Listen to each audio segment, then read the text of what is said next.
Body cam footage showed the world what happened to Sonya Massey, but she was still murdered. Here's why body cam reform hasn't saved as many lives as we might hope. When Sean Grayson murdered Sonya Massey in July, his body cam was off. His partner's was on. Without that footage, many of us wouldn't know the details of Massey's story. But body cam law isn't a foolproof solution for preventing or protecting us from police violence either. For one, cops like Grayson turn their body cams off if they feel the consequences of breaking the law are worth not having recorded evidence of their actions. Police also kill with body cams on and then hide the evidence.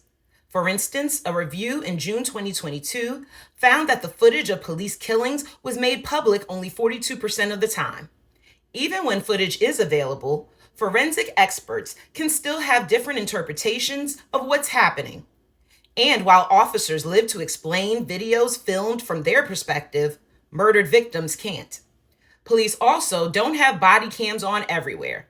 In Illinois, cameras can be off in patrol cars, prisons, and courthouses.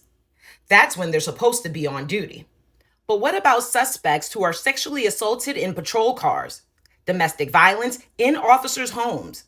Off-duty shootings at traffic intersections? Police will always circumvent reform to maintain violence.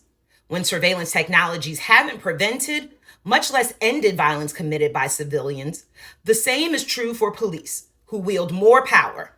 Violence can't just be videotaped. Its root causes must be addressed. And for police violence, that root cause is often the police system itself. We all know schools aren't teaching Black history correctly. That's why PushBlack is so important. Will you support truthful, accurate, empowering Black history content with a donation?